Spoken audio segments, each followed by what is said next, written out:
Hariom my dear friends, Kavita का प्यार भरा नमस्कार। Welcome to day 36। आज का दिन है पितृ देवो भवः। चूंकि आज फादर्स डे है, स्पेशल डे है, इसीलिए ये टॉपिक आप सबके लिए हमने चुना है। यूँ तो हमारी भारतीय सभ्यता संस्कृति किसी एक दिन की मोहताज नहीं, माता पिता के प्रति अपनी कृतज्ञता ज्ञापन करने के लिए, अपनी श्रद्धा, अपना आदर भाव, अपना प्रेम व उनकी सेवा करने के लिए हमारे लिए हर दिन ही वो दिन है जब उठते के साथ ही माता पिता के चरण स्पर्श करके उन्हें नमस्ते कर कर उनका आशीर्वाद लिया जाता है। हर क्षण हर पल उनकी आज्ञा का पालन करने के लिए तत्पर रहा जाता है। उनके प्रति श्रद्धा के भाव हर क्षण हर पल रहते हैं। पितृदेवो भवः वेदों की सूक्ति है, जिसका अर्थ है पिता ही भगवान है, पिता ही वे देव हैं, माता पिता दोनों। Father is God, God is father. यहाँ ये भी मैं ऐड कर रही हूँ, गॉड इज फादर, वो परम पिता परमात्मा। देखिए, हम जब बोलते हैं इस जन्म के सांसारिक पिता, जिन्होंने हमें ये जन्म दिया है, हमारी देखभाल की है, पालन पोषण किया है, सही राह दिखाई है,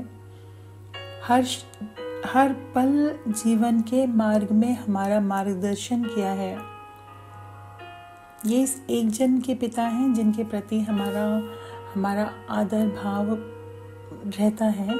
और वो पिता जो हमारे जन्मों जन्मों के पिता हैं,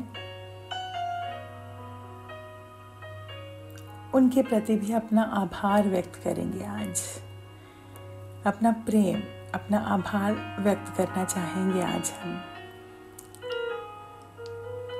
तो सबसे पहले स्मरण करें अपनी माँ का, क्योंकि वेद की सूक्ति भी शुरू यहीं से होती है। मातृदेवो भवः पितृदेवो भवः। माँ को प्रणाम है, माँ भगवान है, पिता भगवान है, दोनों माता पिता जिन्होंने हमें जन्म दिया है, आजीवन हमारा ध्यान रखा है, उन्हें हमारा कोटि कोटि नमन। आज से 3 वर्ष पूर्व मैंने एक कविता लिखी थी माँ के लिए, अपनी मम्मी के बर्थडे पर उन्हें डेडिकेट की थी। आज वो आप सबके साथ साझा कर लेती हूँ। मेरी कविता का शीर्षक है माँ। किसी ने पूछा मुझसे माँ की क्या परिभाषा है। कहा मैंने, जल से पतली, सागर से गहरी, धरती से भारी, अग्नि से तेजस्विनी, आकाश से असीमित माँ की परिभाषा है। यूं तो सीधी सच्ची सरल निश्चल है, पर शब्दों में उसे बांध पाना जो सागर में सेतु बनाना है। कहने को सबसे संक्षिप्त शब्द, किंतु सबसे बृहद रूप। सृष्टि की सर्वोत्तम संरचना की रचना का आधार है माँ। सृजनात्मकता की परिपक्वता का साक्षात स्वरूप है माँ। ममता की जलधि, धैर्य का सिंधु, करुणा का अपार धन है माँ। प्रेम का खजाना, दुलार, प्यार की खान है माँ। भाव सुधा का मान सरोवर, हिमगिरी सा अटल विश्वास है। कविता का है महाकाव्य, परमात्मा का पर्याय है, परमात्मा का पर्याय है। पर्याय मतलब उसी शब्द को भगवान के लिए ही पर्यायवाची शब्द, उसका सिनोनिम कैन बी माँ। हम कभी ना भूलें उन माता पिता के उपकारों को, जिन्होंने स्वयं गीले में सोकर हमें सूखे पर सुलाया है, रात रात भर जागकर जब हम बीमार पड़ते थे हमारी ध्यान रखा है, हमारी हर छोटी मोटी ज़रूरतों का ध्यान रखा है, अपने से पहले हमारी इच्छाएं पूरी की हैं। उनका दिल हम कभी ना दुखाएं, उनसे कभी कड़वे वचन ना बोलें, उनकी सेवा करें। अब पिता क्या है? पिता कौन है? पिता माँ से भी विराट, माँ से भी विशाल, वो महान व्यक्तित्व है जो आसमान की भांति हम सबका संरक्षण कर रहा है हर पल, हर क्षण। माँ घर का गौरव तो पिता घर का अस्तित्व होते हैं। माँ के पास अश्रुधारा तो पिता के पास संयम होता है। दोनों समय का भोजन माँ बनाती है तो जीवन भर भोजन की व्यवस्था करने वाले पिता को सहज ही भूल जाते हैं। कभी लगी जो ठोकर या चोट तो ओ माँ ही मुंह से निकलता है, लेकिन रास्ता पार करते समय कोई ट्रक पास आकर ब्रेक लगाए तो बाप रे यही मुंह से निकलता है। क्योंकि छोटे छोटे संकटों के लिए माँ है, पर बड़े संकट आने पर पिता ही याद आते हैं। पिता एक वटवृक्ष हैं जिनकी शीतल छाया में संपूर्ण परिवार सुख से रहता है और जिसके चले जाने पर ही दुनिया की धूप का एहसास होता है। एक बड़ी प्रचलित कहानी है, जब यक्ष ने युधिष्ठिर से पूछा आसमान से ऊंचा कौन है, तो युधिष्ठिर ने जवाब में पिता का ही नाम लिया। और भी पुराणों में बहुत सी कहानियाँ हैं, जिनमें बहुत फेमस कहानी है कि एक बार सभी देवताओं में ये कंपटीशन लगा कि कौन सबसे ज़्यादा शक्तिशाली है और सबसे प्रथम किसकी पूजा होनी चाहिए, अग्र पूज्य कौन है। सो प्रजापति ब्रह्मा ने सभी देवताओं को बुलाकर, देवी देवताओं को बुला करके कहा, जो भी सबसे पहले पूरी पृथ्वी की चक्कर परिक्रमा लगा करके मेरे पास आएगा वही अग्र पूज्य होगा। अब ये सुनकर जितने देवी देवता थे वो सभी अपने अपने वाहनों पर बैठकर तेजी से भागे धरती की परिक्रमा करने के लिए। पर जो गणेश जी थे, गणेश जी जब अपने चूहे पर, उनका वाहन चूहा है, चूहे पर बैठ कर के बाहर निकले, तभी नारद जी आ गए और नारद जी ने कहा कि सभी माता पिता का स्थान इतना ऊंचा है और उनकी परिक्रमा लगाना मानो वसुंधरा की ही पूरी परिक्रमा लगाना हो। बस फिर क्या था, गणेश जी ने अपने चूहे पर बैठकर अपने माता पिता के ही, गणेश शिव जी और पार्वती जी, उन्हीं के चारों तरफ परिक्रमा लगाई और पहुंच गए ब्रह्मा जी के पास। और ब्रह्मा जी ने भी इसे स्वीकार किया और तभी से गणेश भगवान सर्वप्रथम पूजे जाते हैं।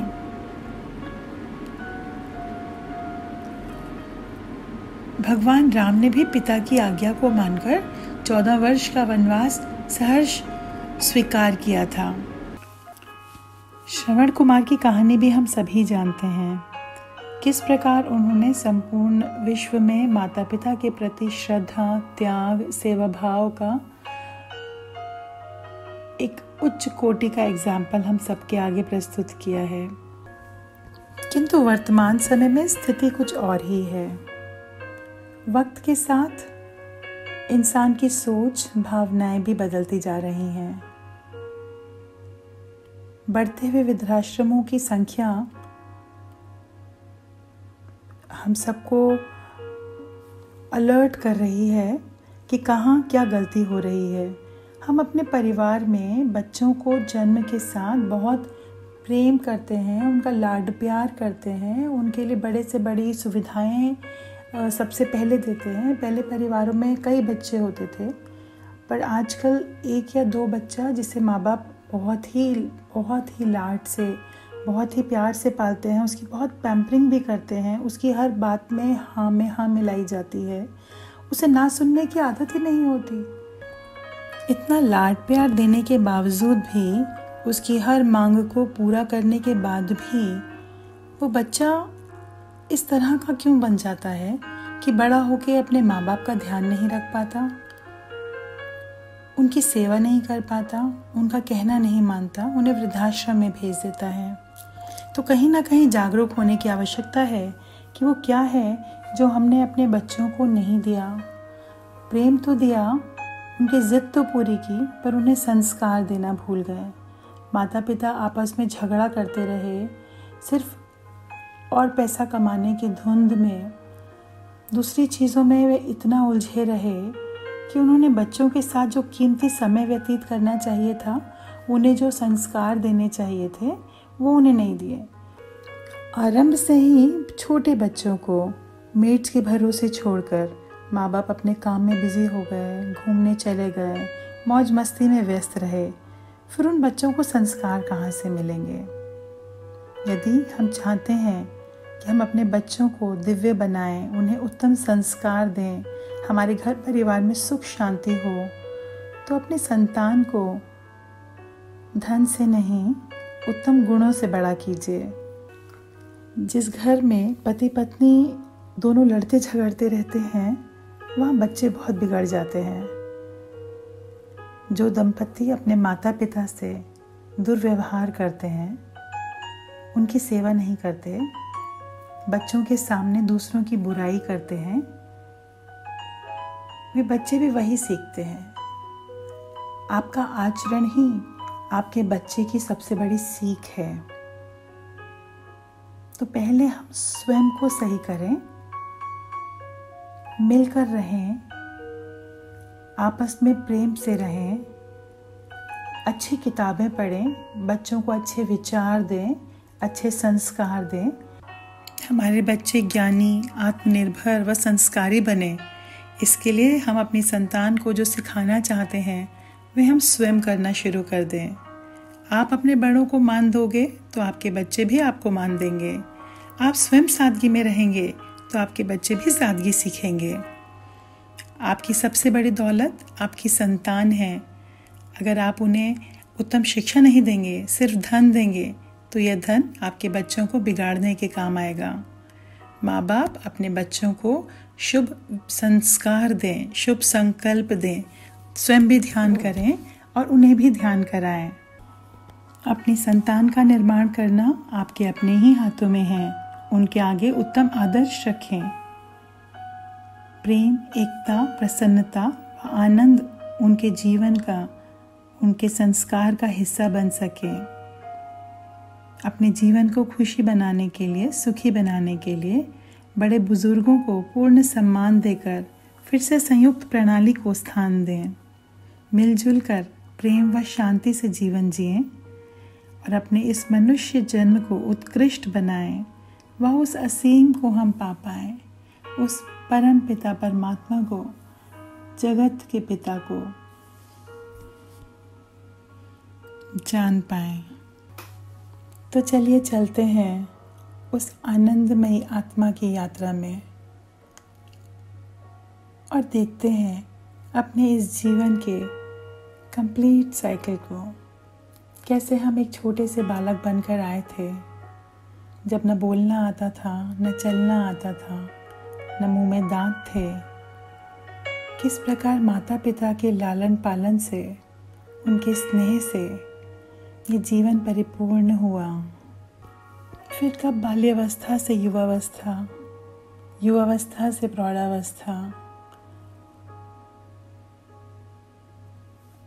और अब जीवन की इस शाम जहां हम खड़े हैं।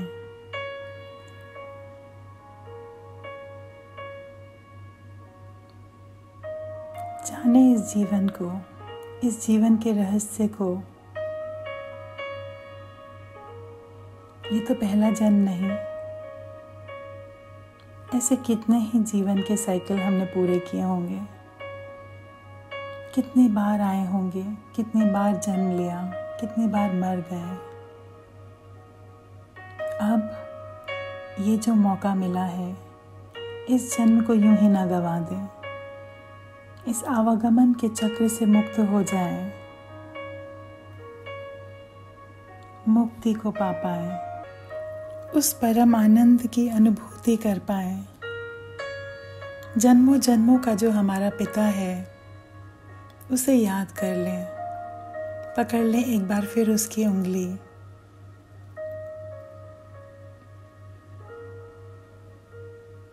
और धन्य हो जाएं।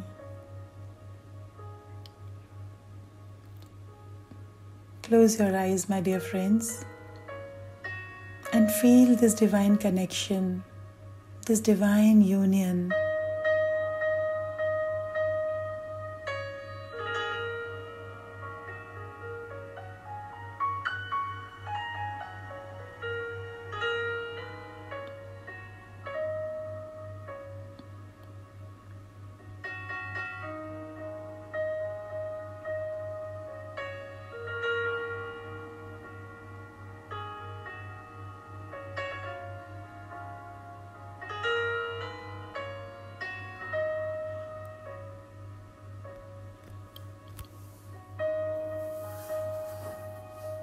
अपनी सांसों के साथ बने रहेंगे।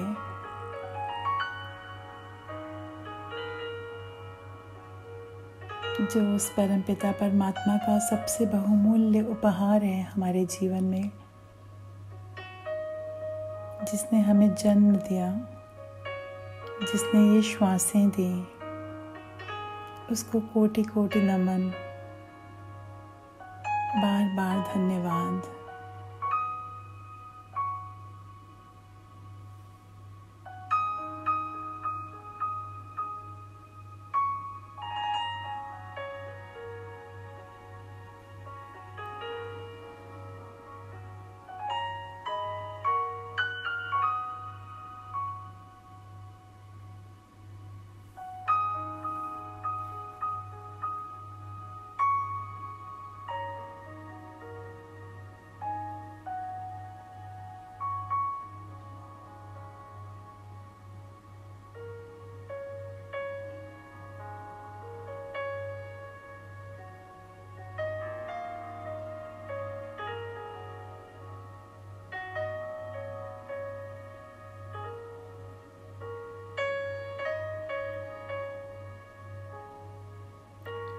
अमीचंद जी की बहुत सुंदर कुछ पंक्तियां हैं जो मैं आपके लिए गुनगुना रही हूँ।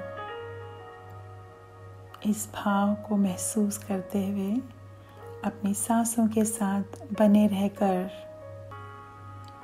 उस आनंद को पा सकें जिसकी खोज हमें जन्मों जन्मों से है। Be with your breath, my dear friends.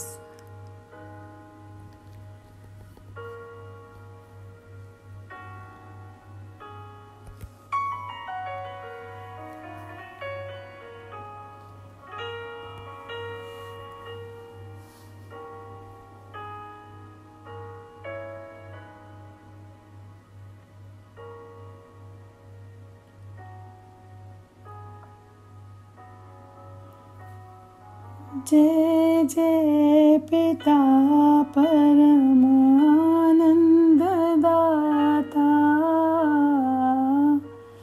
जय जय पिता परम आनंद दाता, जगदादि कारण मुक्ति प्रदाता, अनंत अनादि विशेषण है तेरे, सृष्टि का सृष्टा तू करता सहर्ता, जय जय पिता परम आनंद दाता। सूक्ष्म से सूक्ष्म तू है स्थूल इतना कि जिसमें ये ब्रह्मांड सारा समाता, जय जय पिता परम आनंद दाता, जगदादि कारण मुक्ति प्रदाता। मैं लालित व पालित हूँ पितृ स्नेह का, ये प्राकृत संबंध सिताता, करो शुद्ध निर्मल मेरी आत्मा को, करूं मैं विनय नित्य सायं प्रातः। जय जय पिता परम आनंद दाता, जगदादि कारण मुक्ति प्रदाता।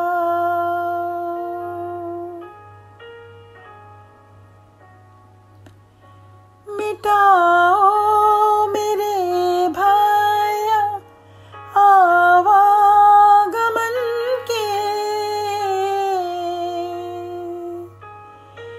फिरूं ना जन्म पाता और बिलबिलाता।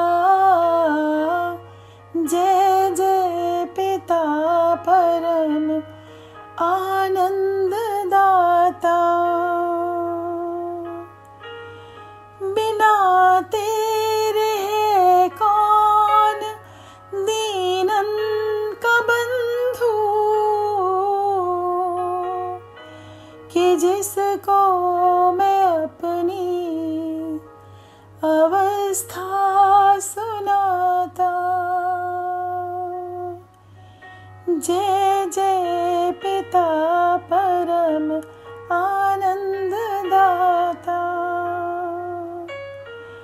अमीरस पिलाओ कृपा करके मुझको, रहूं सर्वदा तेरी कीर्ति को गाता। जय जय पिता परम आनंद दाता, जगदादि कारण मुक्ति प्रदाता। जय जय पिता परम आनंद दाता।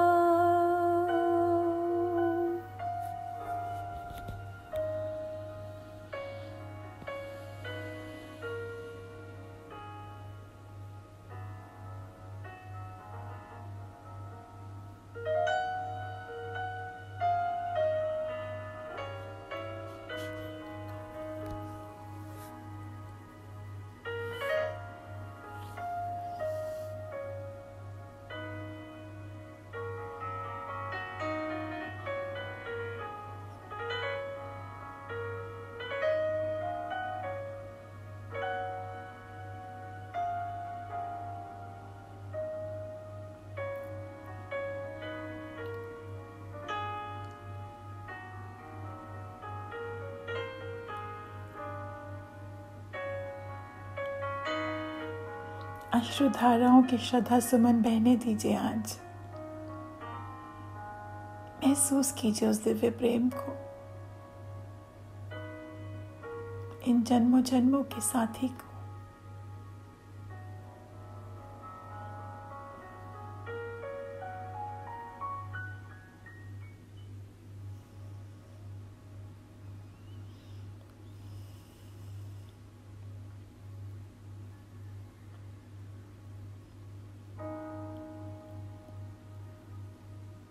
Last 30 seconds.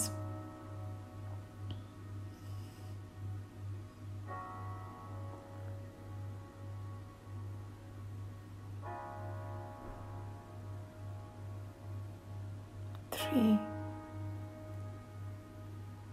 2, 1.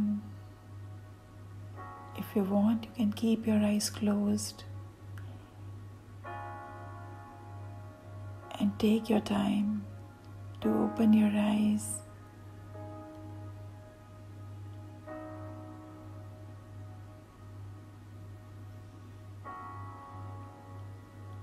Thank you, my dear friends. Have a great day.